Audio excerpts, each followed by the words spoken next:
Boa noite, meus irmãos. Graça e paz do Senhor Jesus. Nós vamos dar início ao estudo bíblico desta noite.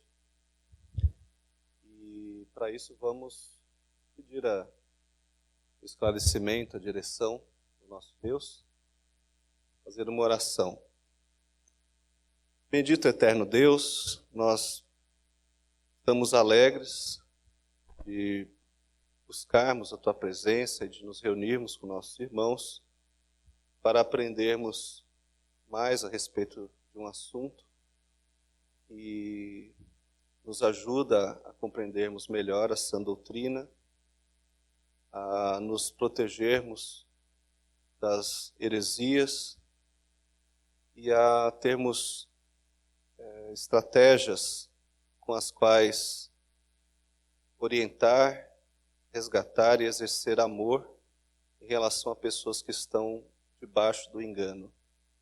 Queremos pedir, Senhor Deus, a Tua direção naquilo que vamos estudar nessa noite, que o Senhor nos guie, nos oriente, nos dê plenas condições, não somente intelectuais, mas também no nosso coração para compreendermos, para colocarmos em prática tudo aquilo que o Senhor nos ensinar. Assim pedimos, em nome de Jesus. Amém. Bom, meus irmãos, o tema para esta noite, dentro da série Seitas e Heresias, que temos desenvolvido aqui às quintas-feiras, é a Congregação Cristã do Brasil. Congregação Cristã do Brasil, vejam bem, é uma igreja que é classificada dentro do movimento pentecostal, chamado de Primeira Onda, né? Juntamente com a Assembleia de Deus, foram as primeiras igrejas pentecostais a se estabelecerem no Brasil, mas que, no entanto, né, no decorrer do tempo, ela acabou se distinguindo das outras igrejas protestantes e pentecostais, devido a algumas peculiaridades que nós veremos hoje. E essas peculiaridades nos levam, e levam também os estudiosos do assunto, a fazerem a seguinte pergunta: será que a congregação cristã no Brasil é uma igreja apenas que possui certos posicionamentos controversos? Seria um movimento controverso dentro do protestantismo? Ou será que as suas peculiaridades a tornam passível de ser classificada como seita? Então, nós estamos diante de um caso que não é claramente classificado como seita. E nós vamos ver que há um motivo para isso. E nem tudo que a própria Congregação Cristã do Brasil declara abertamente ou por escrito é aquilo que de fato ela pratica. Por isso, muitos cristãos, enfim, ou estudiosos, ou mestres dentro desse assunto, a heresiologia, vão classificá-los como seitas, e outros vão colocar um pé atrás e vão dizer: não, nós não podemos mandar 3,5 milhões de adeptos para o inferno, né, por assim dizer. Mas veja, vamos partir do seguinte pressuposto. Se nós cremos que a salvação ela é somente pela graça, por meio da fé em Jesus Cristo, é pelo sacrifício vicário de Cristo na cruz que um homem é salvo dos seus pecados, é perdoado, é redimido. Então, nós também não podemos, de forma alguma, ter o receio de dizer que tal doutrina ou que tal igreja é correta ou é errada. Porque não é pelo fato da pessoa estar dentro daquela igreja que ela vai ser salva ou ela vai ser enviada ao inferno. Porque ela pode estar numa igreja errada, mas ter confiado sinceramente no sacrifício de Cristo. Então, eu pelo menos creio, eu acredito que a maioria dos cristãos creem assim também, E há, até mesmo dentro das igrejas cristãs mais desviadas, né, ou até pseudo-cristãs, pessoas que sinceramente creem em Jesus Cristo, apesar dos desvios doutrinários daquela igreja, né? Então, como se diz, né, a respeito de Martinho Lutero, teria dito que haverá grande surpresa no céu, né? Nós encontraremos pessoas que não esperaríamos encontrar lá. Nós não vamos encontrar pessoas que a gente tinha certeza que ia encontrar lá. E a maior das surpresas é encontrarmos a nós mesmos lá, né? Então, dito isso, nós vamos começar falando sobre o histórico da congregação cristã no Brasil, e se confunde com a história de um homem chamado Luiz Francescon. Quem é Luiz Francescon? Luiz Francescon nasceu, né, na Itália, na província de Udine, em 1866. Naturalmente, a gente já vê que a congregação cristã do Brasil ela já se situa algumas décadas depois daqueles movimentos que a gente estudou aqui recentemente. Testemunha de Jeová, Adventismo Sétimo Dia ou Mormonismo. Não, a congregação cristã já é bem depois, o seu fundador nasce em 1866. E depois dele cumprir com o serviço militar, no ano de 1890, ele imigra para os Estados Unidos e passa a morar na cidade de Chicago, Illinois. Um ano depois, ele ouve a pregação do Evangelho por um evangelista adenominacional chamado Miguel Nardi, e ele se converte. Ele se converte a Jesus Cristo. E junto com outras pessoas que ouviam ali a pregação de Miguel Nardi, e também algumas famílias egressas da igreja valdense, eles organizam então a primeira igreja presbiteriana italiana nos Estados Unidos. Então, organizaram uma igreja de imigrantes italianos nos Estados Unidos. Pessoas que vieram do movimento valdense e esses que se converteram com a pregação de Miguel Nardi se juntaram e formaram essa primeira igreja, uma igreja étnica, né, uma igreja italiana, né, de governo presbiteriano nos Estados Unidos, no ano seguinte à sua conversão. Neste momento em que a igreja foi organizada, Luiz Francescon é ordenado diácono, né? Praticamente um ano depois de se converter, ele já tinha um cargo, um ofício eclesiástico na igreja, ele foi ordenado diácono.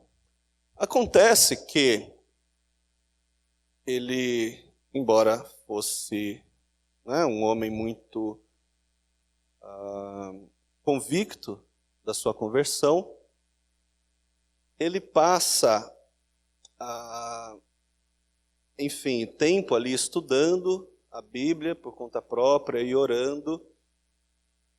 E numa dessas orações, num desses momentos de devocional, ele estava meditando sobre o texto de Colossenses 2,12, e ele diz ter recebido ali uma revelação de Deus.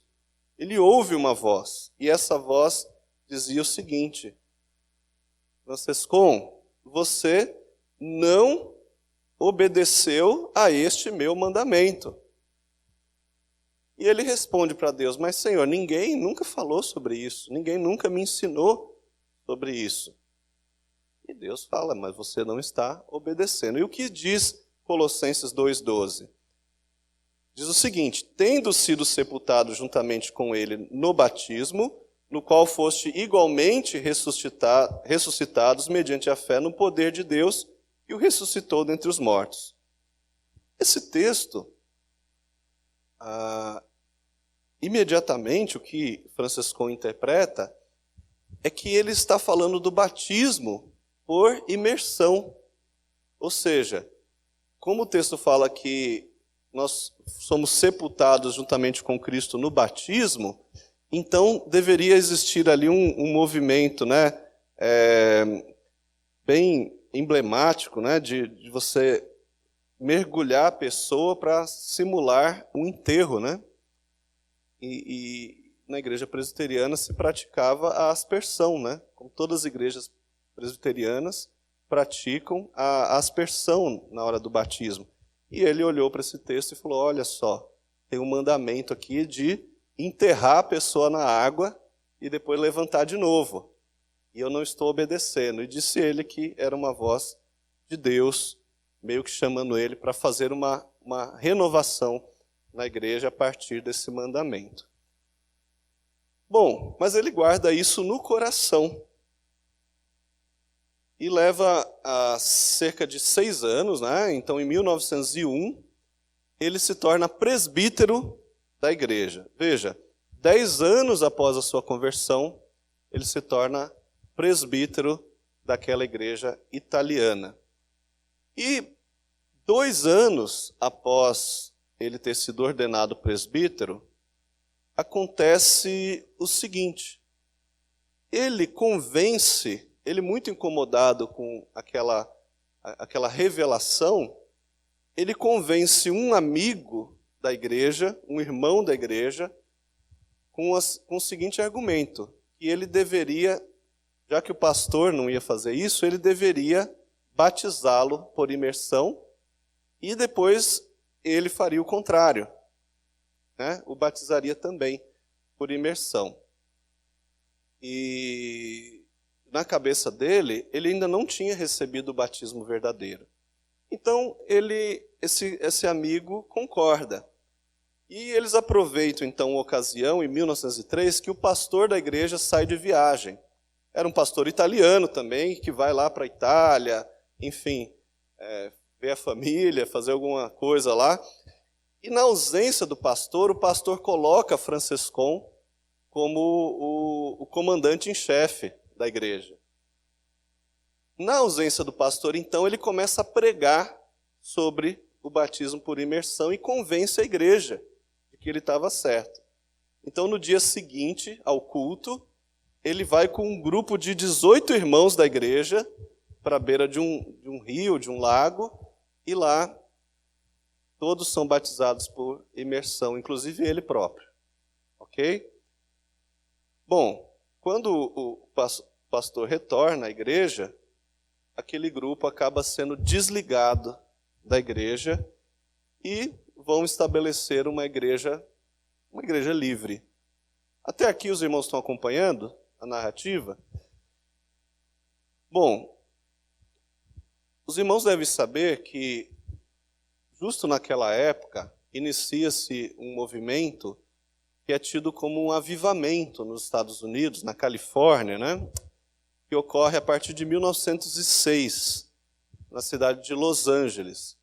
É o chamado movimento da Rua Azusa, né? Ou Missão da Rua Azusa, uma rua lá de Los Angeles, em que um pastor negro chamado William Seymour recebe também lá uma visão do batismo com o Espírito Santo, que todas as pessoas que têm o Espírito Santo deveriam falar em línguas estranhas. Então começa ali um movimento em que muitas pessoas, de fato, manifestam algum tipo de fenômeno, né, relativo a línguas ou profecias, e aquilo vai crescendo. E lá em Chicago, que é do outro lado do país, se começa a ouvir os relatos do que estava acontecendo na Califórnia. E então, alguns pastores ou crentes do país inteiro vão para a Califórnia para conhecer aquele movimento. E com isso, algumas pessoas levam isso também para a Chicago, e Francescon tem contato com esse movimento recém-criado, que era o movimento pentecostal. Então ali ele tem contato, né, com a pregação pentecostal e tudo mais, e ele então recebe o batismo, o chamado batismo no Espírito Santo, ok? Numa outra ocasião, nós já estivemos aqui esclarecendo, né? Tivemos um curso aqui no domingo pela manhã, especificamente sobre o batismo no Espírito Santo. E apenas para abrir um parênteses, né? Eu gostaria de ressaltar que dentro da teologia bíblica, o batismo com o Espírito Santo ele se confunde com a obra da conversão. Porque ninguém pode dizer Senhor Jesus se não for pelo Espírito. E também aquele que não tem o Espírito não é de Jesus, diz o apóstolo Paulo lá em Romanos capítulo 8. Então é muito claro nas Escrituras que não há como uma pessoa se converter sem ter recebido o Espírito. Então, digamos assim, o acréscimo que o movimento pentecostal faz é da necessidade de haver uma segunda bênção, ou seja, um derramamento posterior do Espírito Santo que faria a pessoa, então, manifestar certos dons específicos. E aí nós batemos num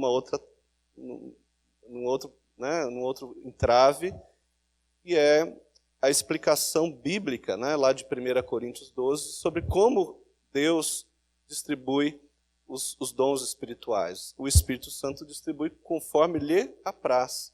E não há um dom que seja mais importante que outro. Alguns são, evidentemente, mais chamativos, né? Mas todos são igualmente úteis para a edificação do corpo de Cristo, e é Deus que escolhe a quem dá. Então não existe, biblicamente falando, uma ênfase em um dom ou dois especificamente, né?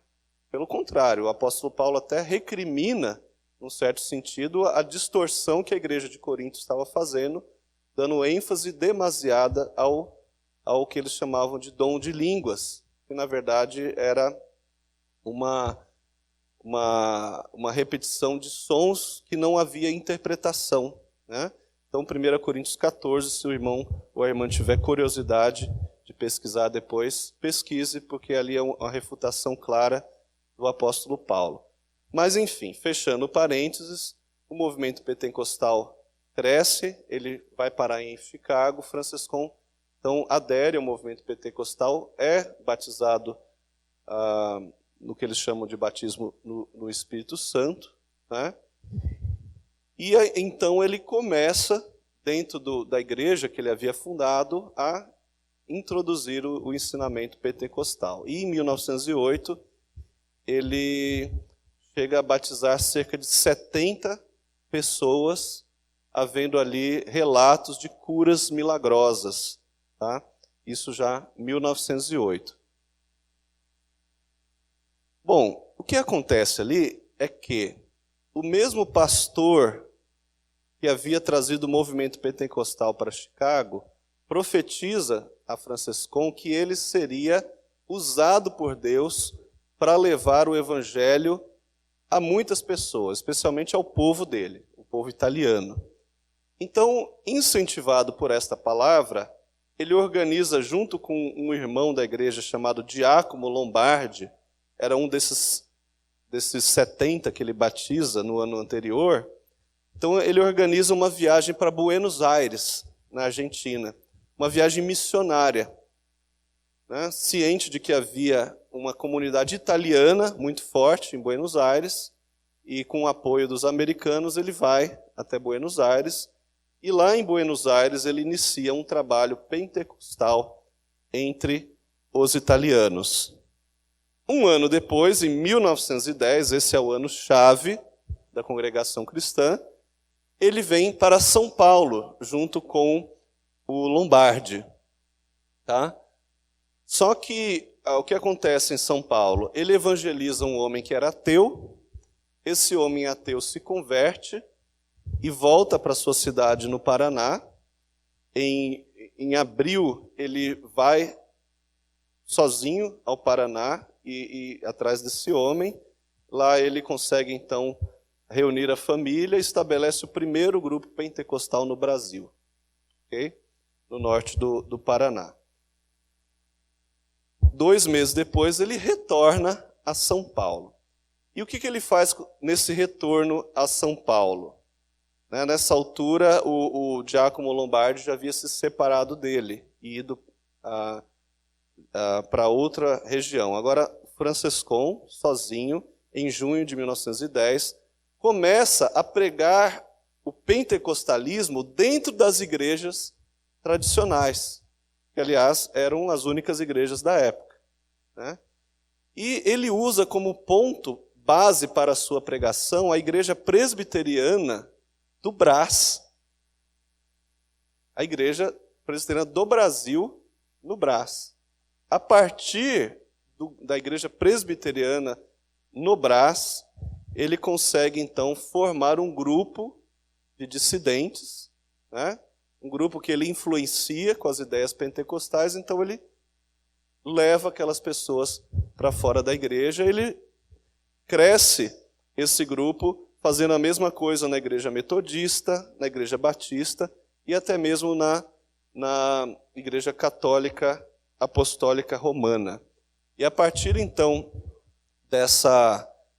desses crentes ou católicos que ele consegue arrebanhar, por assim dizer, pescando no aquário, ele então forma a igreja, ou melhor chamada, Congregação Cristã no Brasil. Então essa é a história,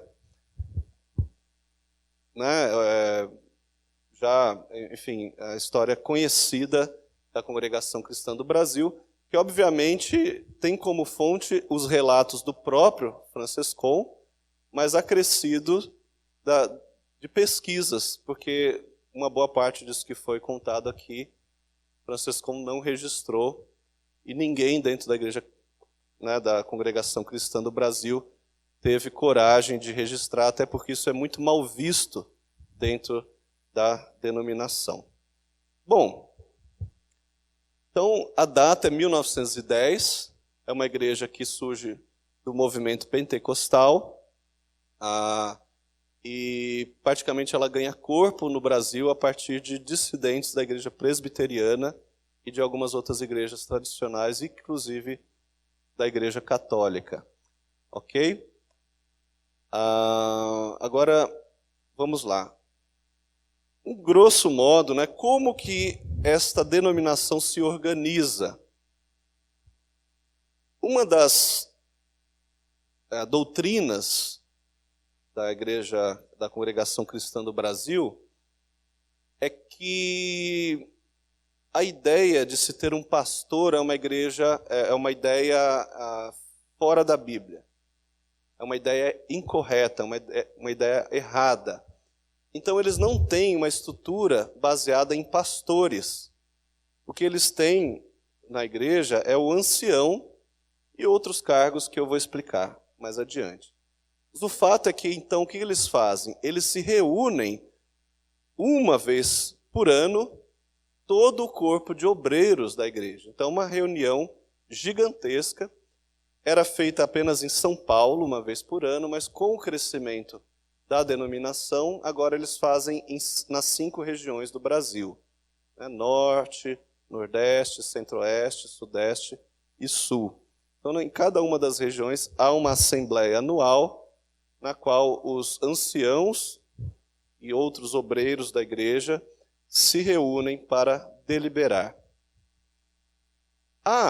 Todavia, a Congregação Cristã do Brasil, ela não possui muita coisa registrada como documentos relativos à sua fé, ou à sua estrutura, à sua organização.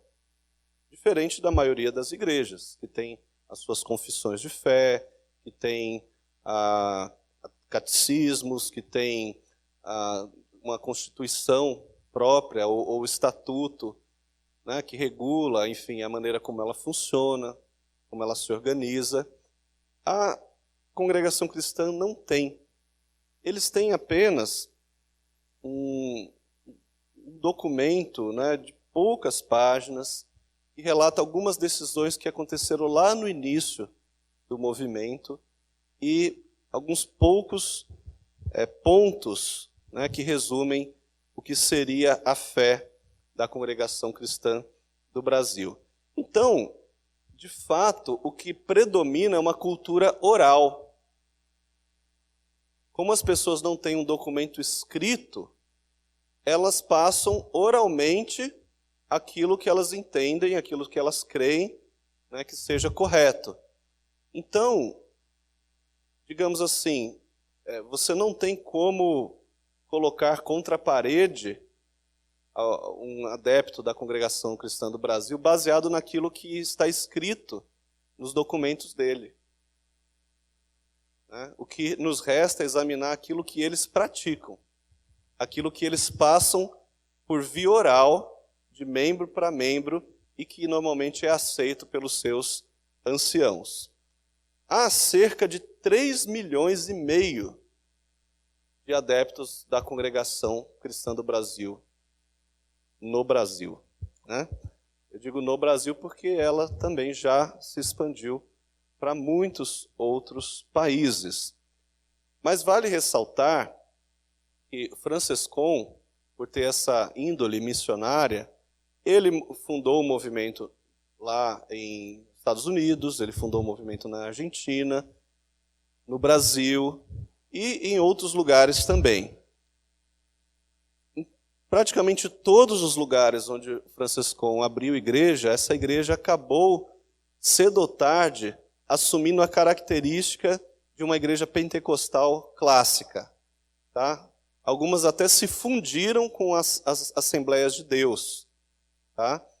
O único lugar em que a igreja fundada por Francescon virou uma jabuticaba foi no Brasil. Tá? No Brasil, ela realmente difere muito de todas as outras igrejas que ele fundou, porque aquelas acabaram se aproximando muito do que é o padrão pentecostal, enquanto que no Brasil, por alguns motivos que nós vamos examinar, essa igreja se tornou algo bastante peculiar, bastante de características próprias. Ok? Enfim, quais são os cargos dentro da igreja, que é a Congregação Cristã do Brasil? Eles possuem basicamente o ancião, que, embora biblicamente falando, o ancião ou presbítero, ele é o pastor da igreja, pastor é presbítero e presbítero é pastor, na visão deles não. O ancião ou presbítero, ele não é um pastor, ele é apenas um leigo, que exerce o seu trabalho secular e exerce um ofício na igreja. Mas eles não assimilam a ideia de que ele seja um pastor. Ok? Então a igreja não tem pastor, ela não tem um líder formal, mas ela tem um conjunto, um colegiado de anciãos que cuida da administração da igreja. E eu vou dizer isso mais adiante. Aliás, eu pulei, Eles não remuneram nenhum desses ofícios, ok? E também eles se orgulham de não cobrarem dízimo. E ouvindo alguns deles, dá a impressão de que eles não têm nenhum tipo de arrecadação na igreja, mas na verdade eles têm. As ofertas são voluntárias e a pessoa que dá a oferta destina para onde vai a oferta e tudo mais.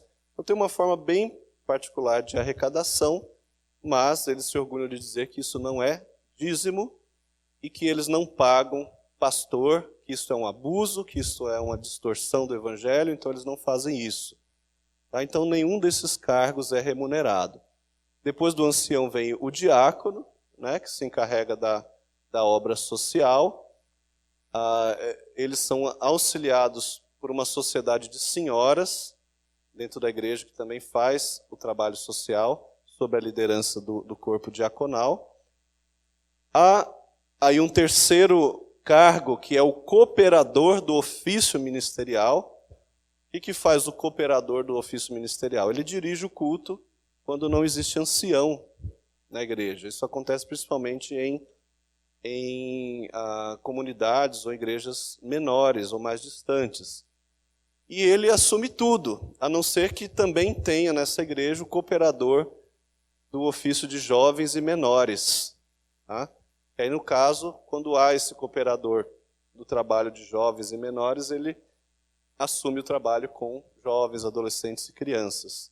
E, finalmente, há o ofício ou cargo de músico, que é um cargo muito prestigiado dentro da congregação cristã do Brasil. Vale ressaltar que as mulheres não têm esse cargo na igreja. Mulher não pode tocar na igreja a não ser o órgão. O órgão elas são autorizadas a tocar. Os outros instrumentos, não. Tá? E, enfim, os cultos, eles acontecem com uma liturgia muito formal. Tá? Essa liturgia normalmente consta de alguém que sugere um hino. Eles têm um hinário próprio e só sugerem hinos desse hinário, nenhum fora deles. Eles têm orações, eles têm a leitura da palavra, tem testemunhos, e o principal, né, o carro-chefe dentro do culto da CCB, é a oportunidade da pessoa que quiser usar a palavra, normalmente dizendo que está recebendo de Deus. Então a pessoa diz que recebeu de Deus e vai falar, e é dada a oportunidade dela falar à igreja. Então, embora a liturgia seja muito formal, ela é repleta de ditas revelações, né? Ela é uma liturgia repleta de dizeres ou de afirmações extra-bíblicas, né? São pessoas que dizem aquilo supostamente da parte de Deus. E há aquelas peculiaridades que todos nós conhecemos, né? As mulheres têm que usar véu durante os cultos, elas se assentam separadamente dos homens, um lado da igreja é só para as mulheres, o outro lado é só para os homens. Os homens cumprimentam os outros homens com beijo, né, que eles chamam de ósculo, ou ósculo santo, as mulheres também. Enfim, são aquelas características mais conhecidas. Mas agora nós vamos, então, nos aprofundar um pouco mais, entendendo a respeito daquelas doutrinas que são oficiais dentro da Congregação Cristã do Brasil. Aquelas que foram escritas num documento chamado Pontos de Doutrina e da Fé que uma vez foi dada aos santos. O nome do documento é tudo isso, tá? Pontos de Doutrina e da Fé que uma vez foi dada aos santos. Esse é um dos poucos documentos oficiais da Congregação Cristã do Brasil. Bom, se você resumir estes pontos de doutrina de fé, você vai encontrar ali pontos da teologia ortodoxa, que eles creem em um único Deus vivo e verdadeiro, e eles creem que esse Deus que é único e é de uma única substância, ele subsiste em três pessoas distintas. Enfim, que a salvação ela é um ato da graça de Deus concedida pela fé em Jesus Cristo, que é o Filho da Virgem Maria, que é o Filho de Deus nascido da Virgem Maria, né? Enfim, que foi injustamente condenado e morto na cruz para o perdão dos nossos pecados. Enfim, eu estou aqui parafraseando, mas seria o resumo preciso de qualquer daquelas confissões de fé do passado ou daqueles credos, né, muito conhecidos, muito utilizados pela ortodoxia, como o credo dos apóstolos, por exemplo. O que você tem o que você tem além disso nesses pontos de doutrina e da fé da CCB? Você tem ali a doutrina pentecostal, né, ou seja, a ênfase no batismo no Espírito Santo, né, que é a segunda bênção, isso é uma ênfase que eles colocam. Uma outra ênfase que extrapola a maioria dos credos e confissões é a necessidade do batismo por imersão, tá? E uma terceira peculiaridade seria e nela consta o pré-milenismo, ou seja, a certeza de que Jesus Cristo voltará antes de inaugurar o chamado milênio, ok? Lógico que eles não explicam muito bem o que é isso, mas há uma afirmação clara de que eles são pré-milenistas, e este é um ponto inegociável da doutrina deles, tá? Quanto à sua escatologia. Então, qualquer igreja pentecostal poderia adotar esses símbolos de fé deles. E não teria problema nenhum nisso, vamos dizer assim. Lógico que bateria de frente com algumas igrejas mais tradicionais, como a igreja presbiteriana, ou a igreja batista, ou a igreja metodista. Mas, via de regra, não tem nada de herético, né? Não tem nada de essencialmente antibíblico nas declarações que eles fazem acerca da sua própria doutrina. Ok? Há, no entanto, um probleminha que quase passa batido, é que eles afirmam que o batismo ele deve ser feito em nome de Jesus Cristo e em nome do Pai, do Filho e do Espírito Santo. É curioso isso, né? Além de ser em nome do Pai, do Filho e do Espírito Santo, tem que ser também no nome de Jesus Cristo, né? Então, é uma coisa assim um pouco estranha. Só que o problema não está naquilo que eles afirmam. O problema está naquilo que eles não afirmam. O problema está naquilo que eles não registram, que eles não declaram oficialmente que creem. E aí, realmente, é que mora o grande problema. Quais são as doutrinas orais dos adeptos da Congregação Cristã do Brasil? Entre as doutrinas orais, aquelas que são comumente aceitas e transmitidas de pai para filho, estão as seguintes: que a salvação, embora seja pela graça, ela é restrita aos que estão dentro da Congregação Cristã do Brasil. Né? Deu para entender? Não.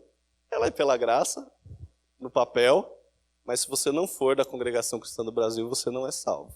Ok? Segundo, eles afirmam que não é necessário estudar a Bíblia. Na verdade, eles até desestimulam, desincentivam, criticam quem estuda a Bíblia, ok?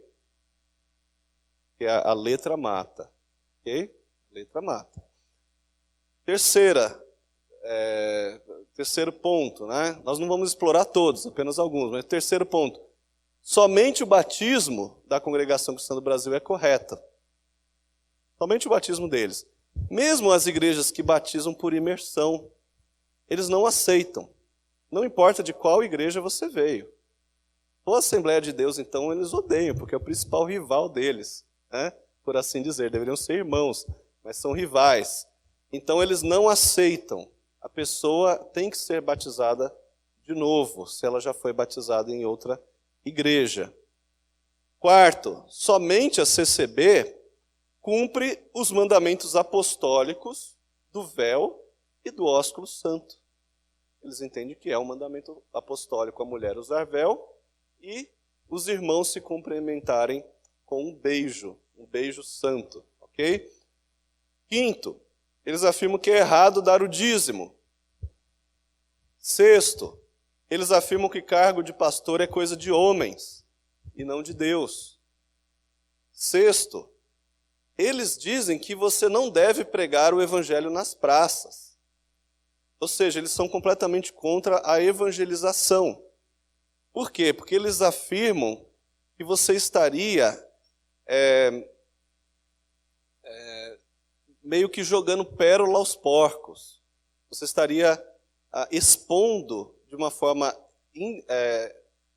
inadequada o evangelho, que é uma coisa preciosa.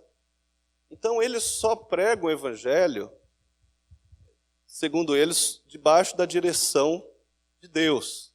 Quando Deus revela que ele tem que falar com a pessoa, aí ele vai lá e fala do evangelho para essa pessoa. Mas é mais do que conhecido que o principal método de proselitismo da CCB é ir atrás de pessoas de outras igrejas evangélicas e fazer assim, uma espécie de lavagem cerebral neles, colocar medo, dizer que eles estavam fazendo tudo errado na igreja deles, que só a CCB que é correta, etc. e tal. Esse é o principal método deles. Vamos agora para o sétimo ponto, já foi, agora o oitavo.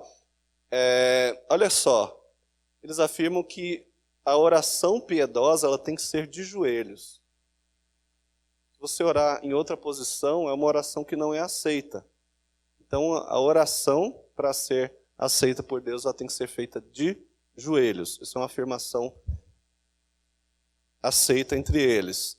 E outra afirmação, aqui a nona, né? Para a gente fechar a lista, eles têm o adultério, o pecado de adultério, como sendo o pecado contra o Espírito Santo.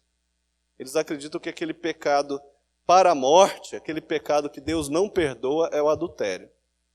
Então, nem é tão incomum você encontrar entre andarilhos ou moradores de rua pessoas egressas da Congregação Cristã do Brasil, porque foram pessoas que caíram em um desses pecados, talvez o adultério, ou talvez algum outro, e foram simplesmente rechaçados, expulsos, né, da igreja, e não tem volta. Se o sujeito caiu no pecado de adultério, eles dizem, você já está com o pé no inferno, não tem perdão para você. Então é algo extremamente grave. Enfim, nós não vamos, evidentemente, analisar todas essas doutrinas, mas só ressaltando. Você não vai encontrar isso escrito em lugar nenhum, entre os documentos que eles consideram, né, oficiais. A não ser uma coisa ou outra, né, mas qualquer adepto da Congregação Cristã do Brasil que seja mais iniciado, certamente vai confirmar cada um desses pontos aqui, porque é a tradição oral deles. Vamos examinar rapidamente alguns desses pontos. Primeiro, a salvação exclusiva. Eles afirmam, né, que a salvação está em Jesus, mas ela só é possível se for atrelada à membresia na congregação cristã. Ou seja, é Jesus que salva, mas você tem que ser membro também. Tá? Se não for membro, não é salvo. E é por causa dessa crença que o proselitismo que eles fazem entre outros cristãos é muito forte. Tá? E acaba tendo sucesso, porque eles, com esses argumentos, eles conseguem arrebanhar principalmente pessoas simples das outras igrejas, colocando medo, dizendo que eles estão na igreja errada, que a igreja deles está levando para o inferno, que ela é uma igreja meio que distorcida, que eles pregam meias verdades. Então eles, sem pudor algum, vão chegar num assembleiano, ou num batista, né, ou até num presbiteriano, e dizer que eles estão indo para o inferno. É bem capaz de eles dizerem, olha, o próprio Luiz Franciscon era presbiteriano, mas teve uma revelação de Deus que aquilo estava errado, que aquilo era doutrina de homens. A doutrina de Deus é esta. Então, é assim que eles fazem, baseado nesse entendimento de que a salvação é exclusiva deles. Mas olha só, Atos 4,12 diz o seguinte, não há salvação em nenhum outro, porque abaixo do céu não existe nenhum outro nome dado entre os homens pelo qual importa que sejamos salvos. Então a salvação ela pertence somente a Cristo e não a uma igreja, seja ela qual for. Também em 1 Timóteo 2,5 nós vemos que diz, portanto há um só Deus e um só mediador entre Deus e os homens, Cristo Jesus, homem. Não há outro mediador. Né? O erro da Igreja Católica foi dizer que a igreja é a grande mediadora, a grande mãe dos crentes. Mas a Bíblia afirma que não. Este mediador é Cristo. João 14,6. Eu sou o caminho, a verdade e a vida. Ninguém vem ao Pai senão por mim. Então não há mediador entre Deus e os homens, a não ser Jesus. E uma pergunta retórica que a gente poderia fazer aqui é a seguinte. Então Jesus precisou esperar até 1910, a Congregação Cristã do Brasil ser fundada, para então salvar as pessoas, né? Então, fica aí para você responder. Segundo ponto que nós vamos aqui examinar. O estudo da Bíblia. A CCB não valoriza o estudo da Bíblia.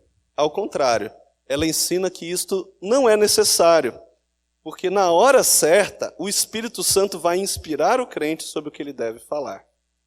Olha só uma frase que eles dizem quase que decorado para as pessoas.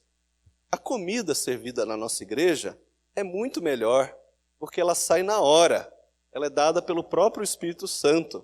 Enquanto que o que é falado nas outras igrejas é comida fria, porque tem que esperar o pastor ficar preparando a mensagem, né? Então a ideia deles é essa. Pode ver que os argumentos são bem simplórios, né? Bem simplórios.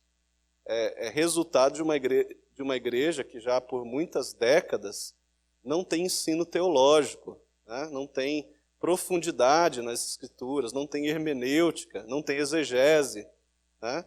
Então, vai prevalecendo esses bordões, né? Esses bordões, esses clichês, ok? Bom, olha os argumentos que eles usam para não estudar a Bíblia.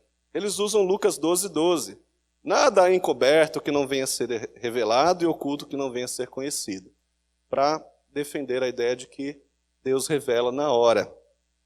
Ou eles usam também 2 Coríntios 3:6, que diz, o qual nos habilitou para sermos ministros de uma nova aliança, não da letra, mas do Espírito, porque a letra mata, mas o Espírito vivifica. Ora, o que o apóstolo Paulo estava dizendo é que de fato, a lei serviu para nos condenar. A letra mata, né? A letra leva a pessoa ao inferno, porque ninguém jamais foi capaz de obedecer toda a lei. Mas o Espírito que comunica Cristo ao nosso coração, ele vivifica justamente porque ele nos traz a graça de Cristo. Mas eles entendem no sentido literal, né? De que a lei, ou seja, o que está escrito na Bíblia, basicamente não serve para nada. O que serve é aquilo que o Espírito fala diretamente ao seu coração. Eles pegam também Eclesiastes 12:12, que diz assim, demais, filho meu, atenta, não há limite para fazer livros, e o muito estudar é enfado da carne. Então, é como se vocês falassem, a gente ficar estudando, isso é uma chatice, é uma canseira que não tem fim. Então não percam tempo estudando a Bíblia. Tá?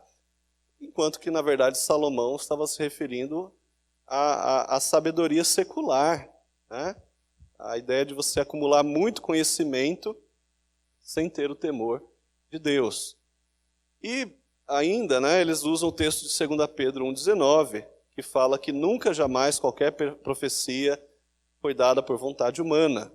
Entretanto, homens santos falaram da parte de Deus, movidos pelo Espírito Santo. Engraçado que esse texto, ao examiná-lo à luz do contexto, ele vai afirmar exatamente o contrário do que eles querem que afirme. O texto está dizendo que a profecia nunca está falando da Bíblia, né? Como a Bíblia foi escrita, ela consta de profecias, né? No Antigo Testamento, profecias, e no Novo Testamento, os escritos apostólicos, basicamente profecias. E nenhuma dessas profecias foi dada por vontade humana, ou seja, não foi o homem que escreveu o que quis, foi o Espírito Santo que revelou para que fosse escrito. De forma que o que está escrito na Bíblia é a palavra de Deus. Então é comida quente, né? Não é comida fria. É o Espírito Santo que está falando na Bíblia. Mas eles vão dizer que não. Que quando eu abro a Bíblia, aquilo ali é vontade humana, né? Mas quando o Espírito fala, ele revela diretamente, então é a vontade de Deus. Então é até uma falta de entendimento do próprio português, né? Da própria língua portuguesa ou da língua grega, que foi usada para ser escrito, né? Essa passagem. Bom, há outros textos que nós poderíamos usar para refutá-los. João 5,39, Jesus Cristo diz, examinais as Escrituras, porque julgais ter nela vida eterna e são elas mesmas que testificam de mim. Se você quer conhecer a Cristo, você precisa examinar as Escrituras. 1 Timóteo 4,13, Paulo dizendo a Timóteo, até a minha chegada, aplica-te à leitura e à exortação e ao ensino. 2 Timóteo 2,15, Paulo repete a Timóteo o seguinte: procura apresentar-te a Deus aprovado como obreiro que não tem de que se envergonhar, que maneja bem a palavra da verdade. A própria Bíblia nos exortando a estudar a Bíblia. E Josué 1,18, né? Tantas vezes decorado lá na classe infantil. Não cesses de falar desse livro da lei. Antes medita nele dia e noite, para que tenhas cuidado de fazer segundo tudo quanto nele está escrito. Então farás prosperar o teu caminho e serás bem-sucedido. Aqui está a explicação do porquê os adeptos da CCB erram tanto, porque eles não meditam nas Escrituras. É por isso que eles se desviaram tanto delas. Bom, vamos para o próximo ponto, não dá tempo de ficar parando muito. O uso do véu. Eles dizem que é um mandamento apostólico que eles resgataram, né? Inclusive, em muitos lugares do Brasil, a CCB é conhecida como a Igreja do Véu. Que igreja você frequenta? Frequenta a Igreja do Véu. É assim que eles, pelo menos lá em Goiás, é assim que eles costumam se referir, né, a essa igreja. Enfim, eles dizem que é necessário o uso do véu pelas mulheres durante o culto. E o argumento que eles usam, né, o falso argumento deles, está em 1 Coríntios 11:6, que diz assim: portanto, se a mulher não usa véu, nesse caso que rape o cabelo. Mas se lhe é vergonhoso o tosquiar-se ou rapar-se, cumpre-lhe usar véu. Veja, essa passagem, ou esse tema, ele só é dito uma vez na Bíblia e numa carta que Paulo escreve aos Coríntios. Ou seja, é uma peculiaridade cultural da igreja de Corinto, que, examinando, nós vamos compreender claramente que era uma cidade muito promíscua, era uma cidade que havia muita prostituição, e o costume das mulheres, as prostitutas, para conseguirem clientes, era se insinuar através do movimento do cabelo. Então, só tinha duas formas da pessoa não passar por prostituta. Era cobrindo o cabelo ou rapando a cabeça, né? E havia alguns momentos que elas faziam isso, inclusive pessoas não crentes, né, dentro daquela cultura, como casamento, como luto, em outras situações. Então, o que Paulo está dizendo aqui, para que vocês não façam mau uso da liberdade que Cristo deu para vocês, porque a vontade das mulheres era se libertarem desse costume, né? A sociedade as oprimia com o uso do véu. Mas Paulo fala, não deixem de usar. Porque não é bom, diante dos pagãos, né, isso vai ser um escândalo, vai ser um mau testemunho para o Evangelho de Cristo, e eles vejam justamente as mulheres cristãs, enfim, dando pinta de prostituta na rua. O que é isso que as pessoas iam pensar delas. Então, olha só, é uma questão restrita à cidade de Corinto, ela tem um significado cultural e não teológico, que é o respeito e honra como mulher casada, como as mulheres casadas devem ter, e que, enfim, como princípio, nós temos hoje em dia também, só que de outras formas. Como é que eu sei que uma mulher é casada na cultura ocidental? Porque ela usa uma aliança, certo? Então fica mal uma mulher casada não usar uma aliança. Um homem casado também, tá? Mas, e o jeito de se vestir não sendo indecente, né? Se a mulher está muito indecente, fala, você diz que é casada e está se vestindo dessa forma, né? Com muito decote, com a saia muito curta, isso pode realmente pegar mal. Mas vejam, a cultura muda, o princípio permanece o mesmo. E eles usam também o argumento que no texto, né, Paulo está usando ali Aliás, eles não usam esse argumento, eu que estou usando. No mesmo texto, Paulo invoca aquela submissão que Eva tinha a Adão, né, no casamento. E aí fica a seguinte pergunta, como é que ficam as solteiras? Se o preceito do véu, biblicamente falando, é para as casadas, por que a CCB obriga as solteiras também de vestirem o véu, né? E outra coisa, se o preceito é realmente para uma questão de honra e respeito como mulher casada, por que elas não usam o véu fora da igreja também? Porque o preceito aqui não é para o culto. O preceito aqui é que as mulheres deveriam sempre usar o véu para não serem mal vistas na sociedade. Então há uma distorção muito clara aqui, né? Elas usam o véu só na igreja, mas se fosse levar a ferro e fogo o argumento de 1 Coríntios, elas teriam que usar fora da igreja e não obrigar as solteiras a usarem. Bom, vamos para o próximo ponto, né? Essa reta final aqui a gente tem que correr um pouquinho. O ministério pastoral, quarto ponto, tá? Fiquem tranquilos, eu não vou nos 11 pontos, eu vou só em alguns, tá? Ministério pastoral, a igreja CCB costuma dizer que não existe pastor, pois o único pastor deles é Jesus. Que bonito, né? Nosso único pastor é Jesus.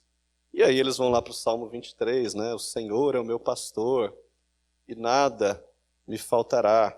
Ou eles vão lá em João 10, o texto do bom pastor, 16, né? Jesus diz, ainda tem outras ovelhas, não deste aprisco, a mim me convém conduzi-las, elas ouvirão a minha voz, então haverá um rebanho e um pastor. Então eles acabam por estufar o peito. Um rebanho, Congregação Cristã do Brasil.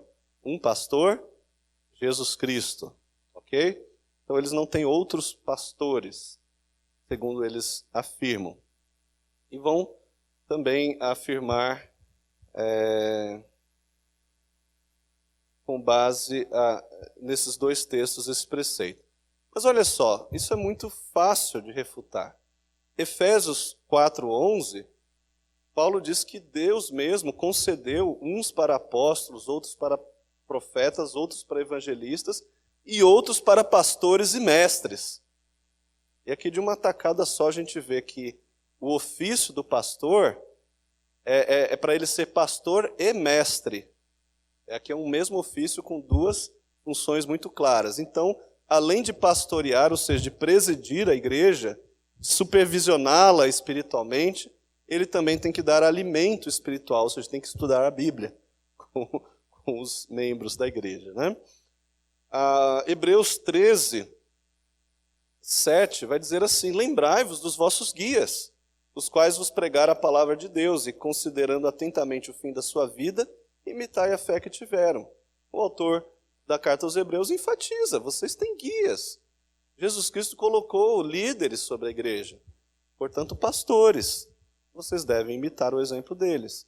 Né? Porque existe na igreja uma estrutura criada por Jesus Cristo que se chama discipulado. Né? E o discipulado ele consta não somente de ovelhas, mas também de pastores. Né?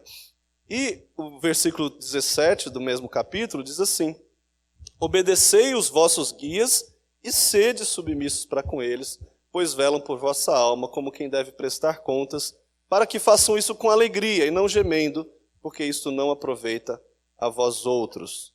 Ok? Então, vejam, é uma questão de lógica. Cristãos são as ovelhas humanas e são submissas a um pastor humano que é instituído, que é levantado por Cristo, né, através da estrutura da igreja, a imposição de mãos, etc. No aspecto redentivo, né, Cristo falou, eu sou um único pastor e tal. Sim, no aspecto redentivo, é assim, nós só temos um pastor, todos nós. Né? No aspecto da salvação. Mas no aspecto administrativo da igreja institucional, da igreja militante, da igreja humana, é evidente que Cristo instituiu pastores. Uma outra passagem em que isso fica claro é Mateus 18, quando Jesus Cristo fala, quando vocês estiverem 2 ou 3 reunidos em meu nome, ali estarei no meio de vós. E a passagem ali está falando de quê? De disciplina de membros. De ligar no céu ou desligar. De ligar na terra ou de desligar na terra. E que Jesus Cristo endossaria, né, aquilo que aqueles líderes da igreja, os seus pastores, os seus presbíteros, decidissem. Ok? Vamos adiante. Eles são contra o dízimo. Uma das principais acusações que eles fazem contra as demais igrejas evangélicas é que elas exploram seus membros cobrando dízimo. Eles afirmam que, como Jesus Cristo aboliu a lei do Antigo Testamento, então a lei do dízimo também foi abolida. E olha só, isso dá até uma impressão, né, de que eles não possuem nenhum sistema de arrecadação. Eles vivem só de amor, né? E é evidente que isso não é verdade. O que eles estipulam para os seus seguidores? Que eles deem ofertas voluntárias e com destinação. Então, as principais ofertas que um membro da CCB dá é a oferta da piedade, é a oferta para compra de terreno, é oferta para fins de viagem e oferta para conservação de prédios. Então, eles discriminam no envelope para que serve aquela oferta e muitas vezes eles dão mais do que o dízimo, né, os 10% que uma pessoa de outra igreja daria, né? Bom, irmãos, eles não estão totalmente errados quando eles afirmam que o dízimo é um preceito do Antigo Testamento. Mas o Novo Testamento vai trazer o seguinte, 2 Coríntios 9, 6. Isto afirma, aquele que semeia pouco, pouco também ceifará. E o que semeia com fartura, com abundância também ceifará. Cada um contribua segundo tiver proposto no coração, não com tristeza ou por necessidade, porque Deus ama quem dá com alegria. E Mateus 5,20 diz, porque vos digo que se a vossa justiça não exceder em muito a dos escribas e fariseus, jamais entrareis no reino dos céus. E os fariseus davam dízimo até do cominho e da hortelã que nascia no quintal, né? Então, basicamente, o que Jesus está dizendo é que o servo de Deus, ele tem que estar disposto não é a dar o dízimo, é a dar tudo que ele tem. Ou seja, a reconhecer que tudo é de Deus e colocar o tudo, né? A sua vida, os recursos, os seus bens materiais, a sua família, o seu tempo, a sua disposição, a sua energia, enfim, tudo a serviço do reino. 10% era um preceito do Levítico, porque tinha uma tribo para sustentar as outras, aliás, 11 tribos que sustentavam uma, né? Que era a tribo de Levi, e além de sustentar aquela tribo, tinha que arcar com o custo do culto. Então, era um preceito ali matemático, cada uma das tribos dava 10%, porque a de Levi não entregava o dízimo, porque elas não produziam. Chegando ao Novo Testamento, o preceito não é 10%, é tudo. Então o apóstolo Paulo diz, né? Deus ama quem dá com alegria. Lembre que aquilo que você semeia, você colhe. Se você semear muito no reino de Deus, vai colher muito no reino de Deus. Enfim, a gente pode até marcar um dia para falar só sobre esse assunto. Mas o ponto é que, resumidamente, a gente tem que entender que o método de arrecadação das igrejas cristãs, né, sob a nova aliança, ela deve ser exercida livremente. Cada igreja é livre para optar pelo melhor jeito de administração, já que não existe um mandamento explícito na igreja, ou melhor, na Bíblia, para fazer isso. Então a Bíblia não determina quantos por cento que tem que ser dado sob o Novo Testamento. Ela tem apenas os princípios que nos regem. Então, se determinada denominação colocar uma regra diferente da outra, elas são livres para fazer assim, desde que não contrarie a Bíblia. O problema da CCB é discriminar os outros crentes por adotarem a metodologia do dízimo. Ok? Sobre o batismo, eles não reconhecem o batismo efetuado em outras denominações, mesmo que seja por imersão e mesmo que seja feito em nome do Pai, do Filho e do Espírito Santo.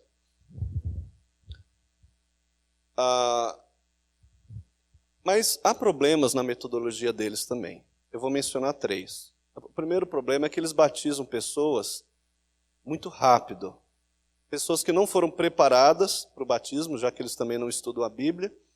E pessoas que não têm sequer evidência de conversão. Pessoas que ainda estão usando drogas, pessoas que ainda estão com outros pecados morais, são já batizados porque eles acreditam que o Espírito Santo depois vai convencer a pessoa, né? Então eles usam, inclusive Atos 2, 38, na qual Pedro afirma: arrependei-vos e cada um de vós seja batizado no nome de Jesus Cristo para a remissão dos vossos pecados e receberei o dom do Espírito Santo. Então eles entendem que ali no Pentecostes, Pedro batizou na hora, então a gente tem que sempre batizar na hora, ignorando que aquela multidão que estava em Jerusalém, em Pentecostes, era uma multidão de judeus piedosos. Eram pessoas que conheciam profundamente a Bíblia e que aguardavam o Messias. E que naquele momento o Espírito Santo apenas revelou a elas que o Messias era Jesus. Mas elas já tinham base doutrinária. Então só bastava que elas confessassem Jesus como Senhor para serem batizados. Hoje nós pregamos e evangelizamos uma cultura que é completamente ignorante em relação à Bíblia.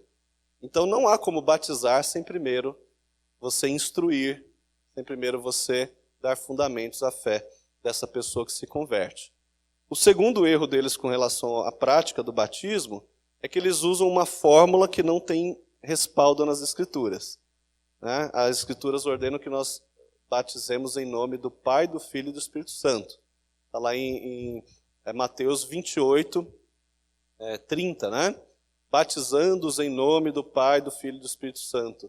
E eis que estou convosco todos os dias até a consumação do século. Então, no entanto, eles afirmam que quando eu digo para a pessoa simplesmente, eu te batizo em nome do Pai, do Filho e do Espírito Santo, eu estou invocando um poder que eu não tenho, dizendo que eu estou batizando.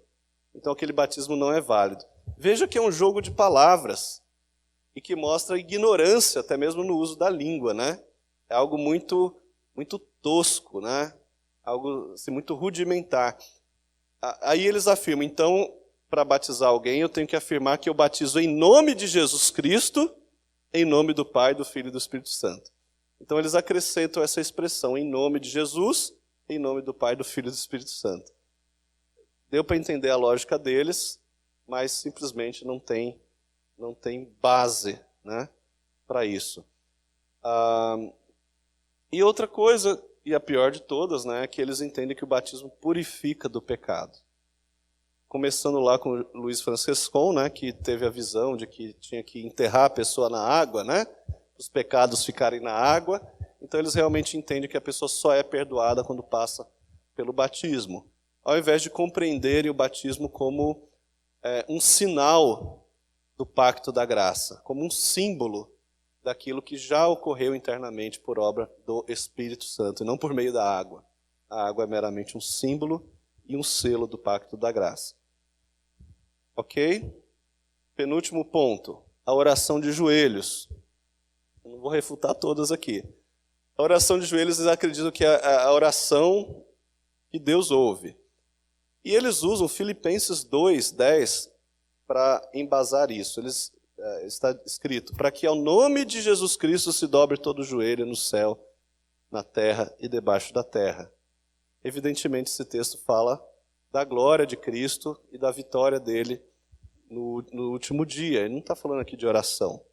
E usam também Mateus 6:5, que diz assim, quando orardes, não sereis como os hipócritas, porque gostam de orar em pé nas sinagogas e nos cantos das praças, a fim de serem vistos pelos homens.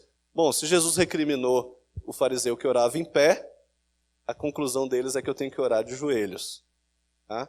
Mas olha só, há uma lista imensa de pessoas na Bíblia que oraram de várias formas. Por exemplo, em João 11:41, a gente tem Jesus orando para Lázaro ser ressuscitado. E Jesus estava de pé. Em Lucas 23, nós temos Jesus orando pregado na cruz. Ele não estava de joelhos, ele estava pregado na cruz, dizendo, Pai, perdoa-lhes porque não sabem o que fazes. Né? Nós temos Jonas 2, em que o profeta estava provavelmente em posição fetal dentro do estômago do peixe. E Deus ouviu a oração dele. Né? Nós temos a 2 Reis, capítulo 20, em que Ezequias estava acamado, doente, virou para a parede e orou ao Senhor. E o Senhor mandou o profeta Isaías voltar né, e profetizar a cura dele. Lucas 18, a parábola do publicano, né? O publicano estava em pé também. E de longe não ousava nem levantar os olhos ao céu, mas batia no peito dizendo: ó Deus, ser propício a mim, pecador. O texto usa a palavra que ele estava de pé. E Marcos 10, 46, são os cegos da porta de Jericó e clamam a Jesus Cristo no meio da multidão, né, dizendo: Jesus, filho de Davi, tem compaixão de mim. Eles estavam ali assentados à beira do caminho, não estavam de joelhos. Então vejam, biblicamente é muito fácil reputar isso, e inclusive os textos que eles usam, se você observar,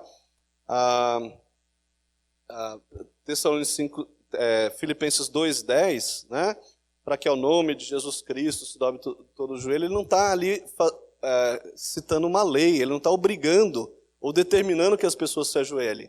Ele está apenas descrevendo o que vai acontecer no último dia, né? E como é que ficaria a passagem de 1 Tessalonicenses 5,17, que diz: orai sem cessar?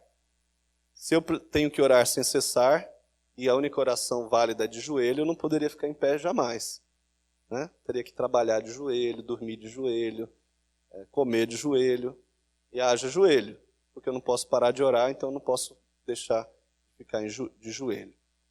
Para finalizar, vamos falar do ósculo santo e da saudação oficial deles. Eles afirmam sobre o beijo santo, né? O ósculo santo, isso está no livro dele de confissão, de doutrinas que foram dadas aos santos. O ósculo santo deve ser dado de coração na despedida do serviço ou em caso de viagem, todavia sempre entre irmãos ou entre irmãs de per si.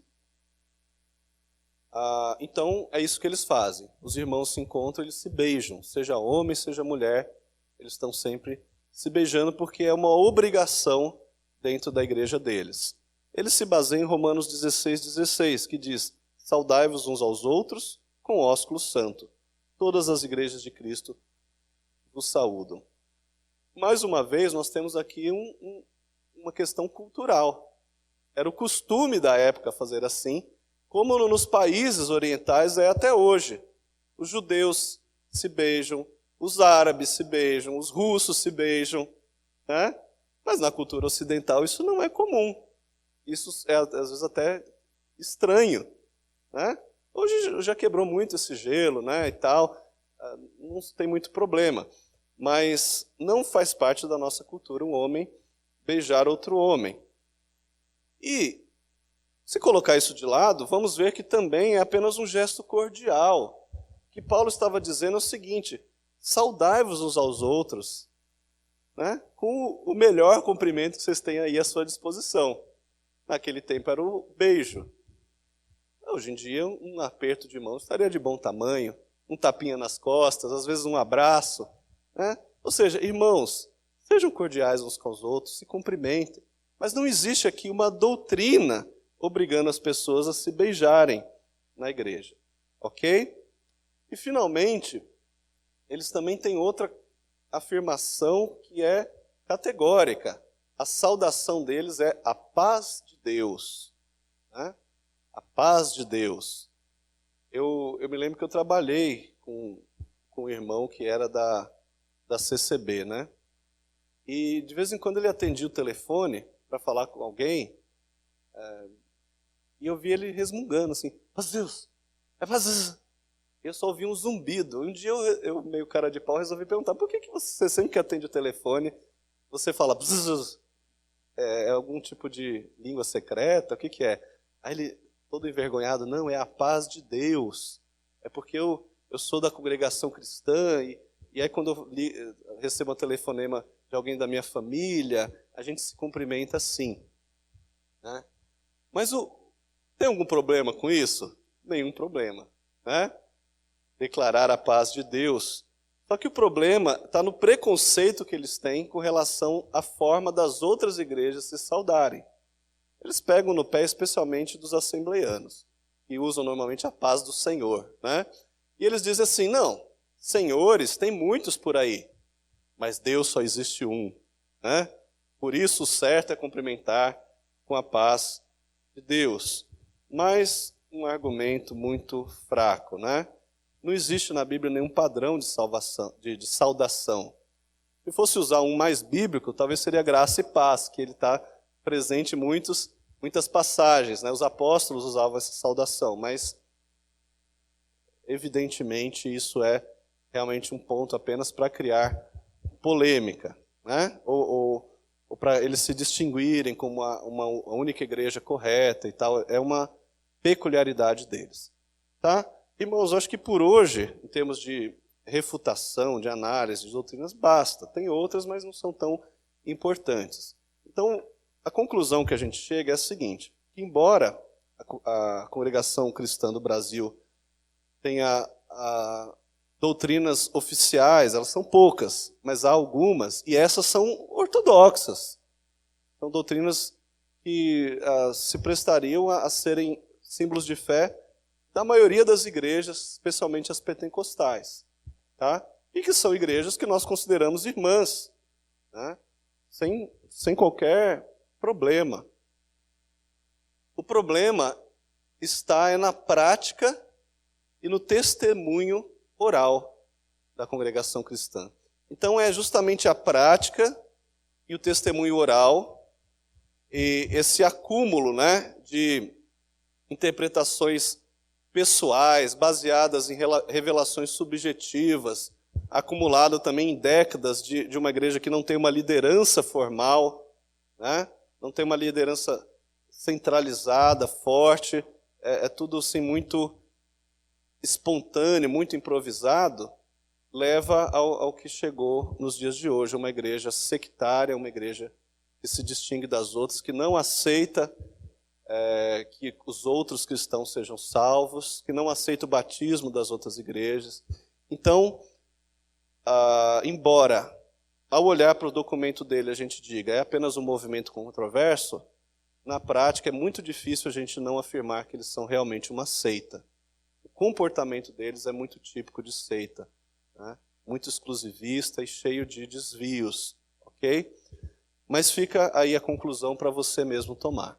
O segundo ponto da nossa conclusão é que, já repetindo, né, o distanciamento histórico que o fundador, né, Luiz Franciscon, teve da própria CCB, né, ele fundou a Congregação Cristã do Brasil e voltou para os Estados Unidos e deixou ela seguindo o seu próprio curso.